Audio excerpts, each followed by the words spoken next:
Bueno, pero primero vamos a ver. Listo.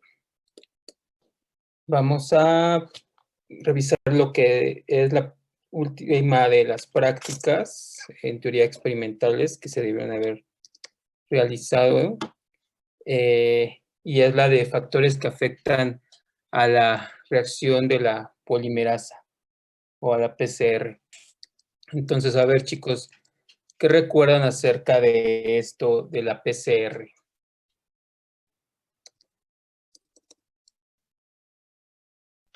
¿Alguien que quiera participar o lo escojo?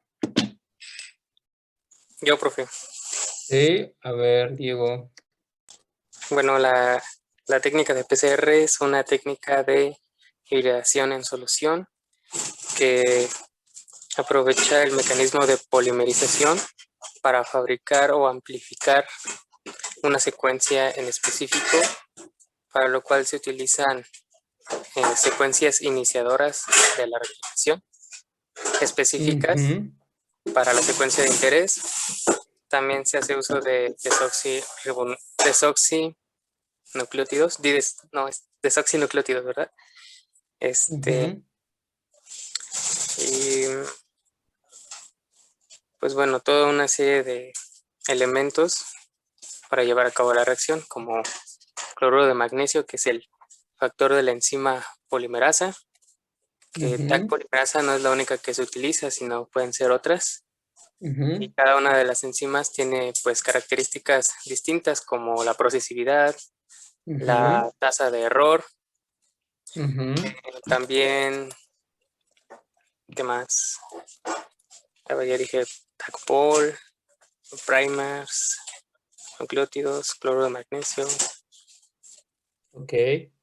¿Qué más? Pues el DNA molde, el buffer de solución, y pues todo eso está en agua, ¿no?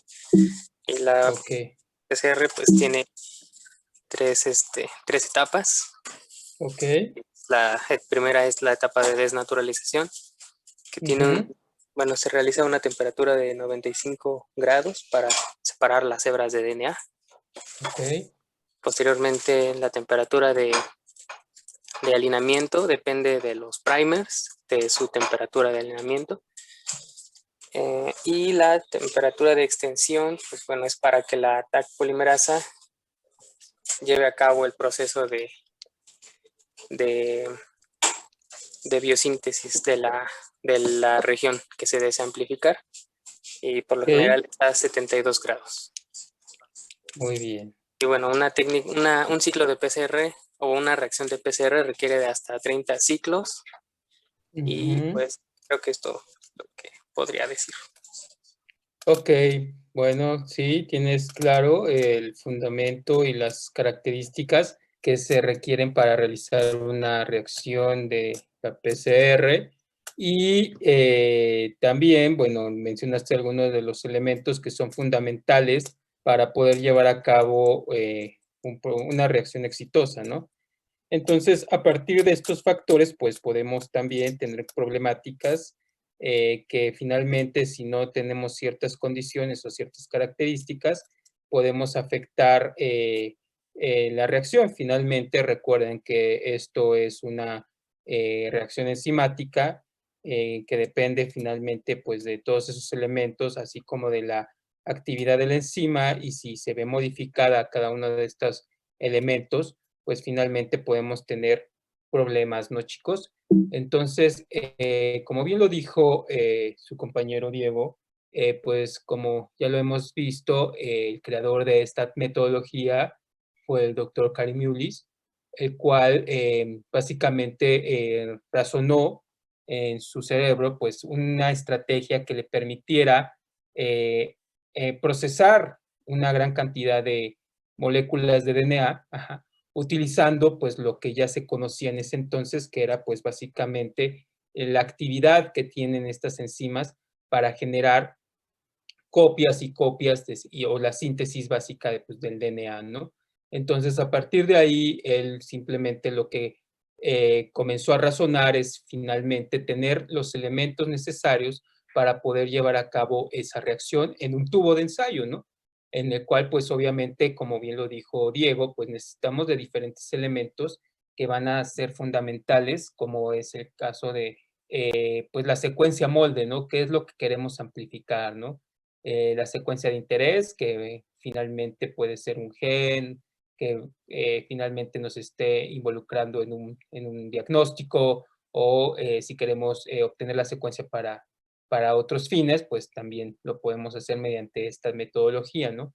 Pero bueno, también otros elementos que necesitamos en esta reacción, pues son como tal elementos que van a estar ubicando la región que queremos amplificar, que pues, si bien recuerdan, son los conocidos como primers o oligonucleótidos, que finalmente son secuencias que van a tener ciertas características que Pablo nos va a ayudar a recordar. Pablo.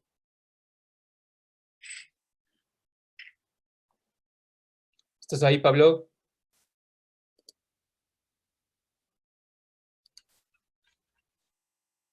Pablo, ¿no está Pablo? Le ponemos falta entonces a Pablo. Dice que sí por el chat, profesor. Ah, ya, ok. A ver, Pablo, en el chat dinos qué es lo que necesitamos de estos primers.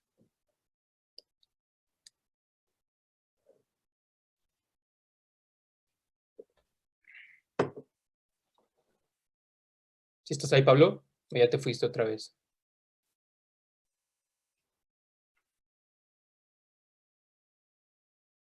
Bueno, vamos a dar la oportunidad a alguien más. A ver, Daniel.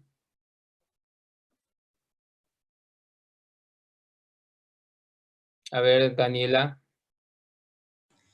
Bueno, pues para diseñar los iniciadores necesitamos que el porcentaje de guanina y citosina esté entre el 40 y el 60%.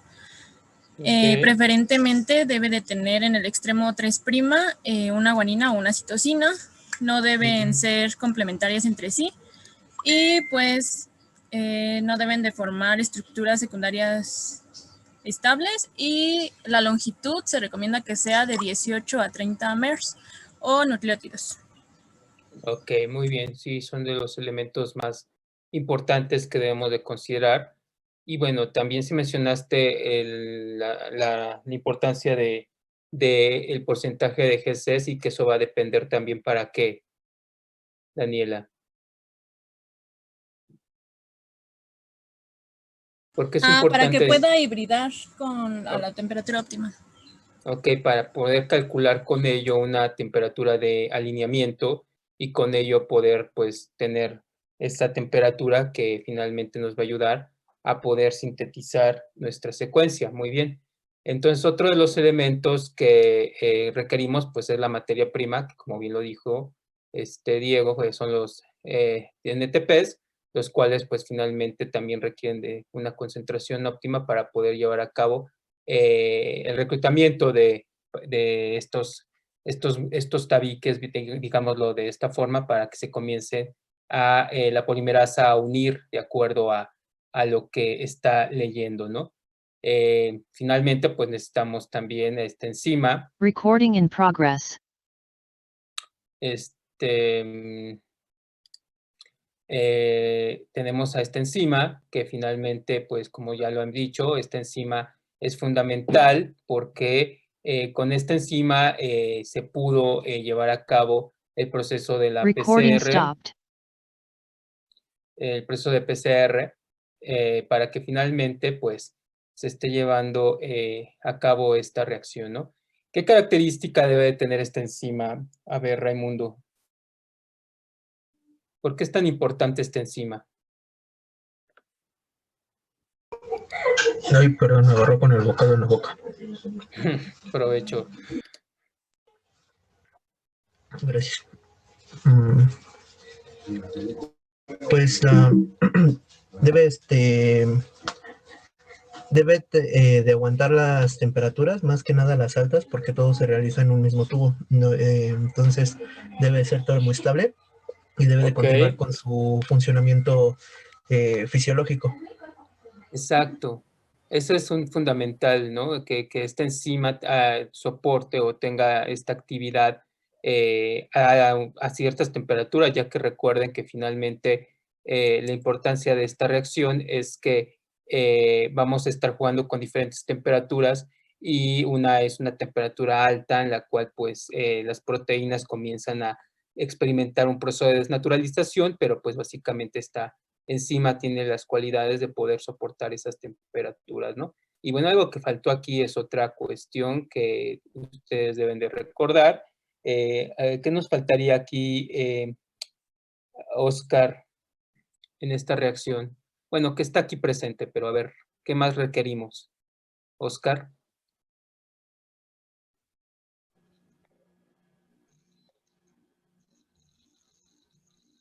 Oscar, ¿estás ahí?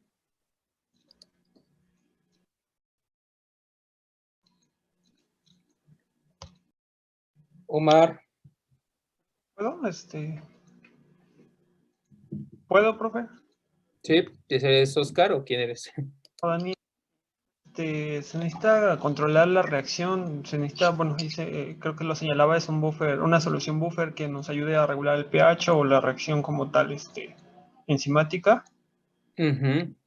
Y dentro de ese buffer, ¿qué es lo que necesitamos también? ¿Qué características va a tener un componente fundamental? ¿Cuál es? No sé si estoy bien, pero puede ser EDTA. Necesitamos EDTA.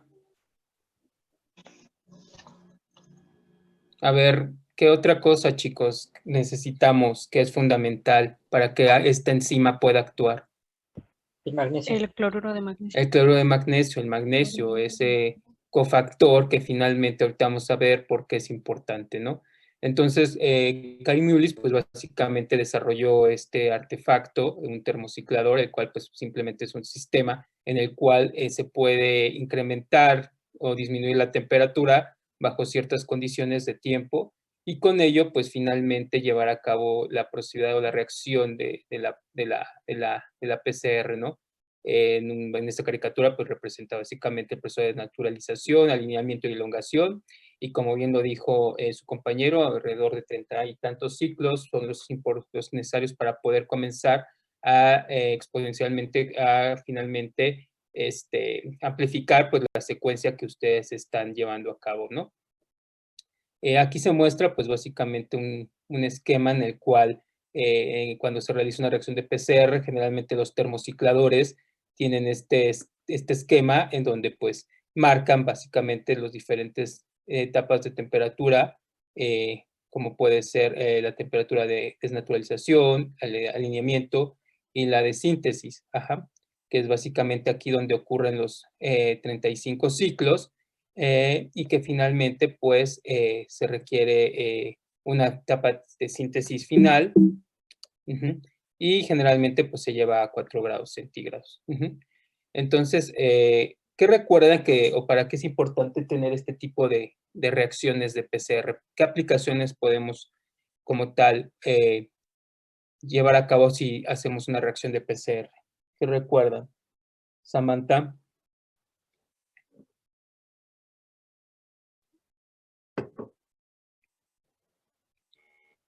Samantha. Chicos, si no contestan, al menos que no saben, les vamos a poner falta, porque ya van varios que creo que sí dijeron presente y no han respondido ni siquiera que no saben. Samantha, ¿estás Paola ahí? levantó la mano. Ok, Paola.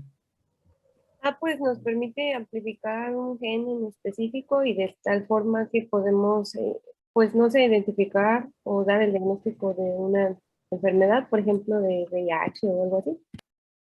Ok, vamos a hablar de diagnóstico. Sí, finalmente la PCR ha sido una herramienta importante para el desarrollo pues del diagnóstico. Lo hemos demostrado ahorita en esta pandemia, cómo se ha implementado una variante de este tipo de PCR para poder identificar la presencia pues del factor viral, que es el SARS-CoV-2 en esta pandemia, ¿no? Entonces, finalmente sí, una de las aplicaciones que la PCR tiene pues es el desarrollo de pruebas diagnósticas, ¿Qué más, compañeros? A ver. También para Diego. poder... A ver, Adriana. Sí, podríamos transfectar también este DNA en algún vector para, pues no sé, para poderlo utilizar, bueno, darle alguna aplicación quizá terapéutica. Ok, cuando te refieres a transfectar un vector, o sea, te refieres a clonar la secuencia, ¿no? Y después esa construcción, ese plásmido, pues transfectarlo o hacer algo para que finalmente se pueda desarrollar como una estrategia terapéutica, ¿no? Sí, también podría ser las vacunas de DNA, puede ser también una de las aplicaciones. A ver, Pablo de la Luz. Ya, puede ser también para hacer estudios de filogenia, para poder hacer taxonomía con algunas bacterias, por ejemplo, encontrar similitudes. Sí, también. Ajá. Sí, ¿cómo que, perdón? No, sí, eso, perdón, disculpe por hace rato, mi computadora se volvió un poquito loca y no funcionó. Está bien. Entonces sí, también eso es importante, la taxonomía, la clasificación, con ello podemos comenzar a generar o identificar nuevas variantes o nuevos tipos o nuevas cepas de bacterias. Ajá.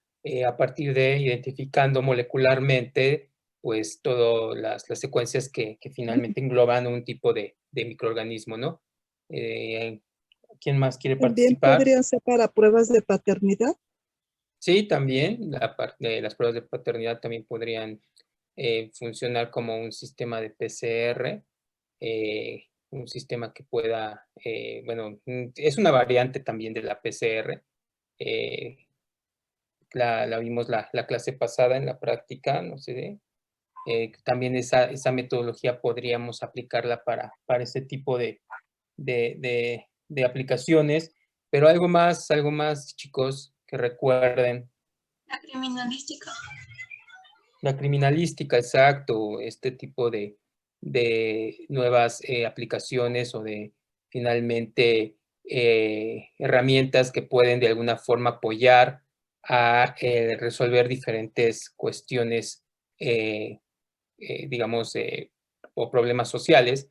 En el caso de lo que pasó con los normalistas de Ayotzinapa, que finalmente, pues, a partir de restos óseos y demás, se pueden obtener secuencias y con ello identificar la identidad de pues, ciertas personas o ciertos individuos y con ello pues ayudar para resolver este tipo de cuestiones policíacas o cuestiones de criminalística que finalmente pues aportan a un factor importante como un impacto social, ¿no? Entonces, como pueden ver, las aplicaciones de la PCR, pues como ya lo hemos visto hasta el cansancio, son diversas y finalmente, pues, estas van a estar siendo de gran importancia en los diferentes ámbitos donde se desarrolle. Sin embargo, bueno, cuando uno está realizando PCRs, pues, finalmente la imagen, sobre todo las PCRs en punto final, las de tiempo real, pues son realmente gráficas las que podemos observar. Acá, convencionalmente, pues es lo que encontramos cuando hacemos una reacción de PCR de punto final y que realizamos una electroforesis en donde encontramos pues diferentes cuestiones como puede ser nuestro marcador de talla molecular, que pues cada una de estas bandas identifica un peso específico, un tamaño específico y pues acá tenemos finalmente la amplificación, ¿no? De una banda, ¿no? De una señal que finalmente pues podemos decir que es el producto o el peso esperado de la amplificación que uno está realizando. ¿Sí, chicos? Sin embargo, pues en la mayor parte de cuando uno está aprendiendo, pues no es que siempre salga así, sino que siempre tenemos cuestiones que pues, nos llevan al fracaso, cuestiones que finalmente uno tristemente puede estar trabajando todo el día y pues finalmente en vez de obtener una electroforesis donde vamos a encontrar un amplicón, una sola banda, pues a veces tenemos todas estas problemáticas donde hay una gran cantidad de bandas que pues quizás una de ellas es la que estamos esperando, pero pues tenemos un fondo importante. O el de peor de los casos, pues no vamos a tener más que nada y finalmente podemos observar cuando siempre se encuentra por debajo del marcador una señal, pues básicamente esta es la que nos está indicando que son solo nuestros primers, ¿no? Que pues no hibridaron, no hubo reacción y que pues finalmente tristemente nos vamos fracasados porque pues no amplificamos nada, ¿no?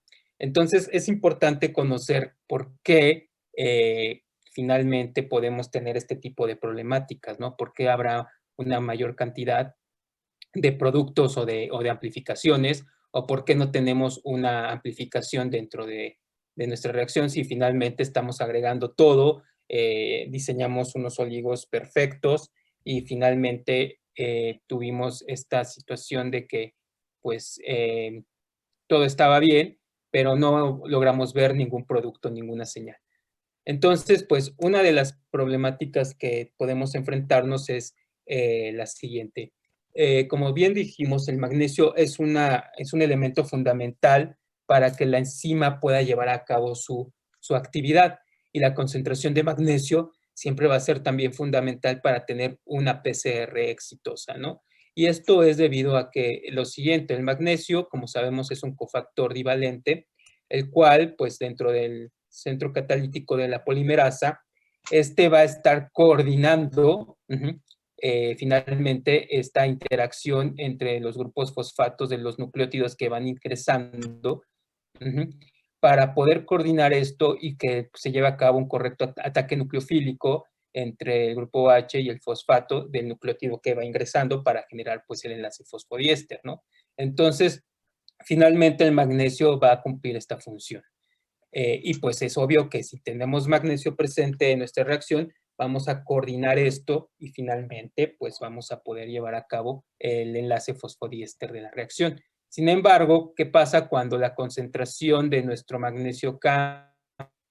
Es decir, cuando hay una cantidad mínima o una cantidad saturada de magnesio. Pues como les dije, si no hay magnesio, no se puede llevar a cabo este proceso. Y entonces, pues obviamente la estabilidad de esta reacción no se efectúa y por lo tanto, generalmente no encontramos cuando hay una baja concentración de magnesio, pues ninguna amplificación.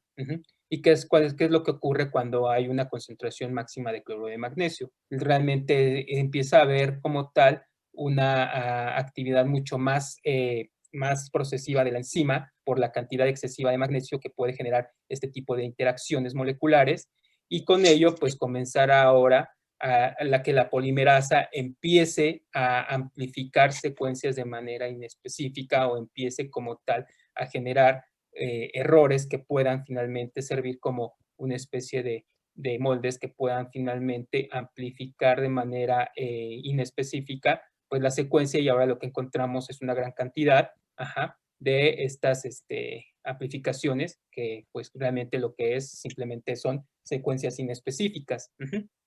Entonces, con ello, pues tenemos esa situación que requerimos reconocer qué concentración de magnesio es la óptima para poder llevar a cabo nuestra reacción de manera correcta, ¿no? Entonces, a veces lo que se hacen es generar este tipo de curvas de concentración de magnesio para que finalmente con ella nosotros podamos saber en cuál vamos a tener una actividad óptima de la polimerasa y con ello pues una amplificación específica del producto que queremos, ¿no?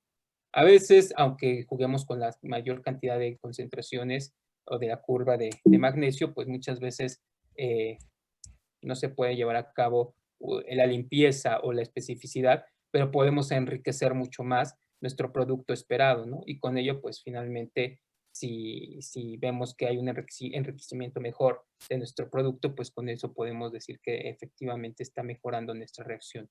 ¿Sí, chicos?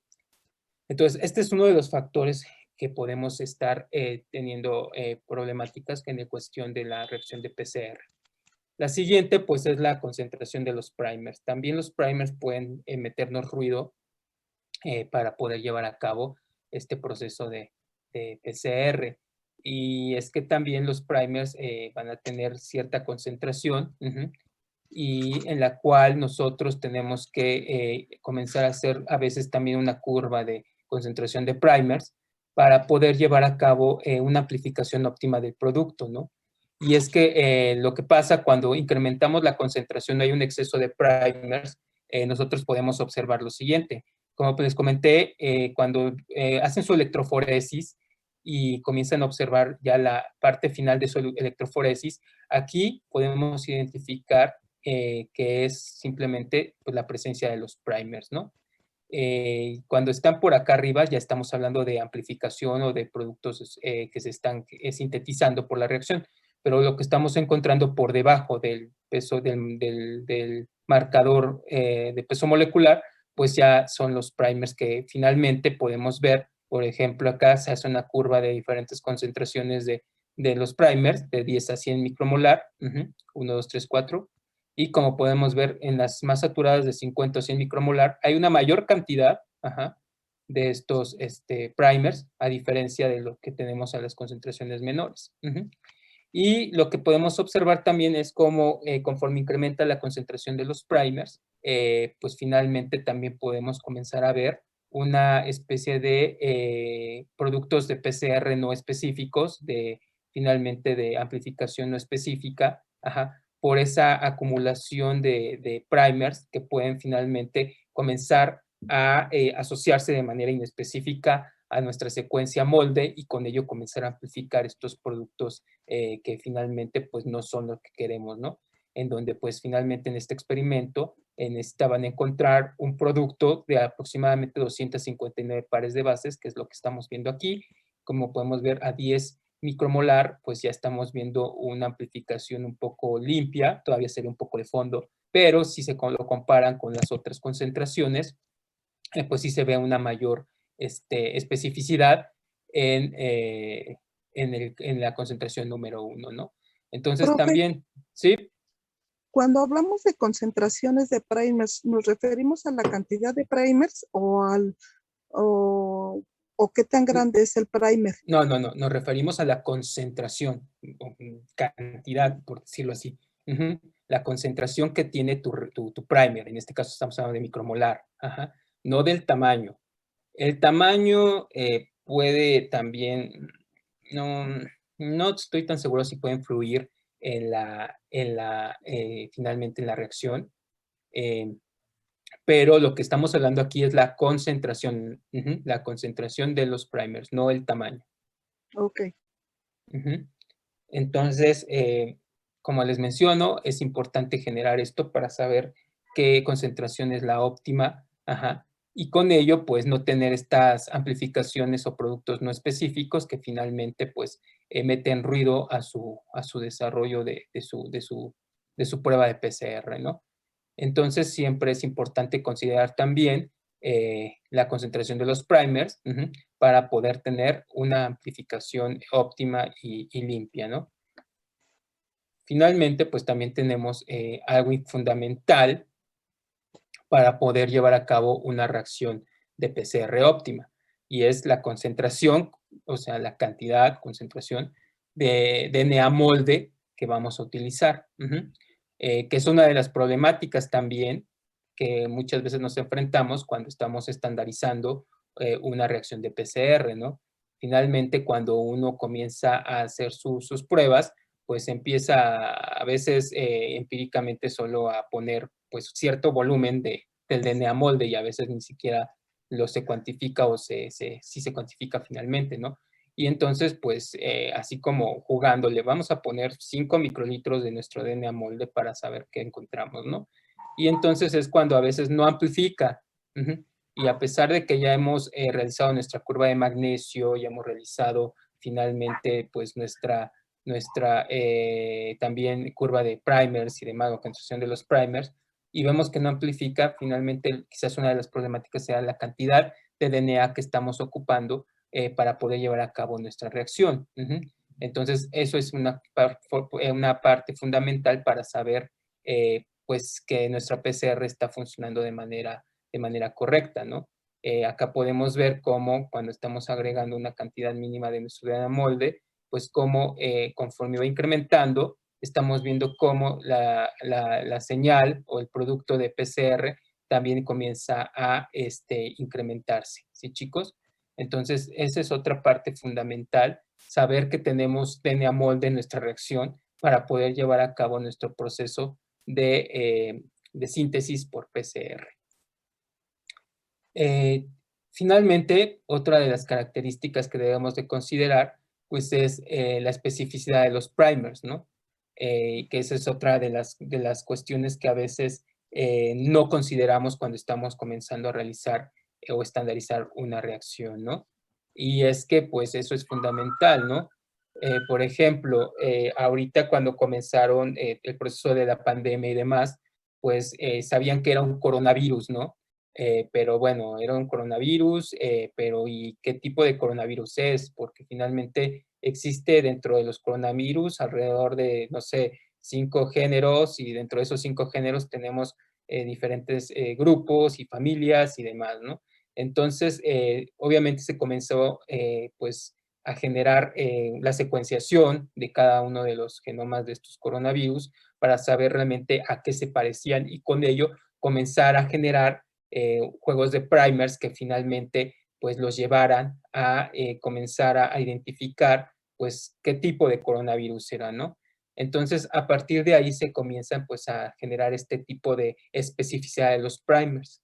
Y es que, por ejemplo, en la primera imagen tenemos una PCR hacia un factor conocido como OCT4B2, que es una secuencia que en teoría puede estar presente en la mayor parte de las células de tipo cancerígenas pluripotentes, que son todas estas que podemos ver aquí.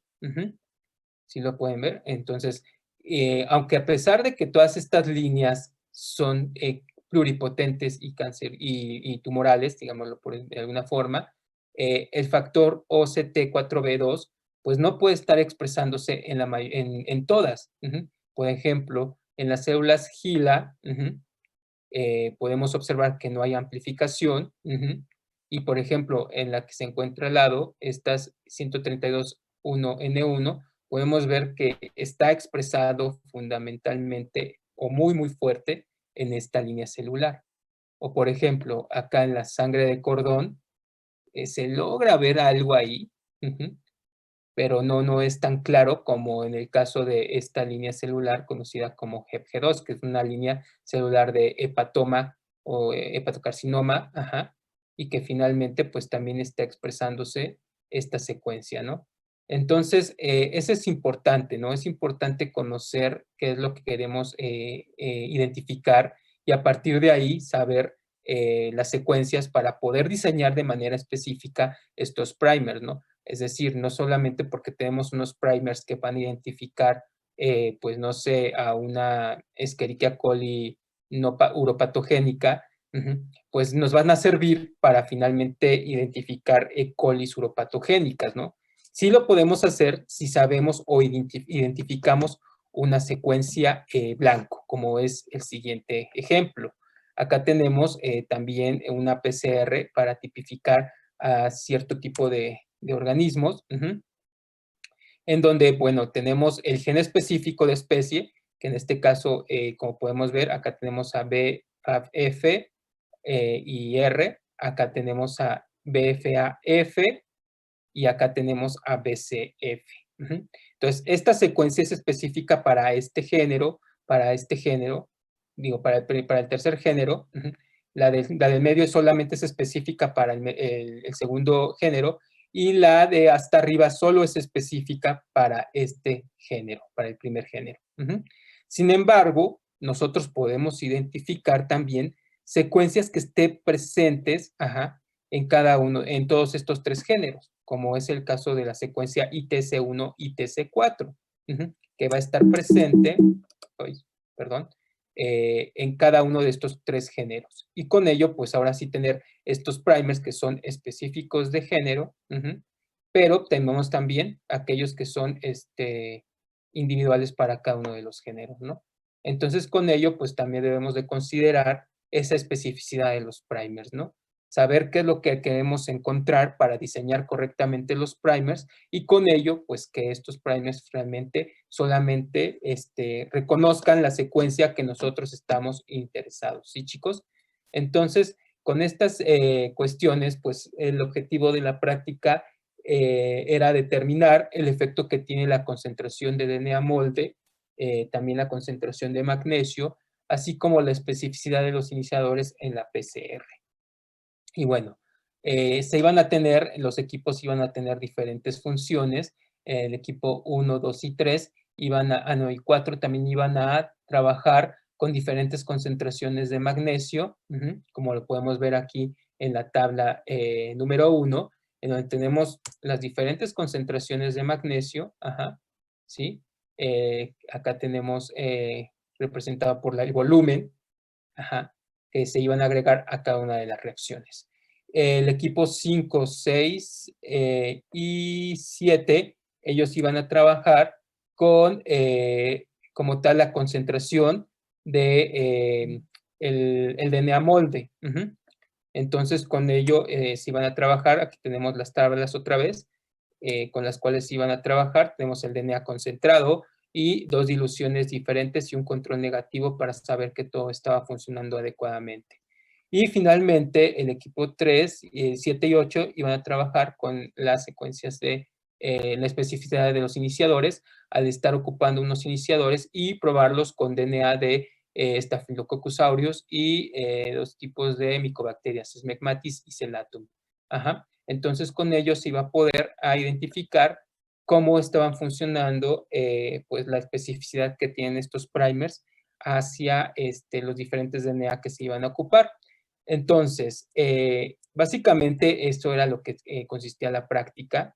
De tarea les voy a mandar la electroforesis que se generó de esta práctica de otras generaciones, de acuerdo a los diferentes problemas que se iban a realizar en la práctica, y requiero que ustedes me regresen pues cada una de sus conclusiones y la descripción de la electroforesis, que es lo que están viendo, como acabamos de verlo ahorita.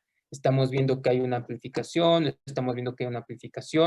si es el problema de concentración de magnesio, qué es lo que está ocurriendo, cuál es la concentración óptima, cuál no sería la óptima, por qué, cuáles serían las posibles respuestas, así como también la presencia de la cantidad de DNA molde y ¿cómo se llama? La especificidad de los primers. Entonces, con esta electroforesis que se va a mandar, que obviamente les voy a poner ahí que es cada carril, y ustedes finalmente van a discutir y van a sugerir qué es lo que encontraron en esta práctica. ¿Sí, chicos? ¿Hasta aquí tienen alguna duda o pregunta? No, profesor. Ok, bueno, entonces, si no tienen preguntas, vamos a pasar a la siguiente parte de la clase, que finalmente ya es uno de los últimos temas que vamos a ver como tal en teoría.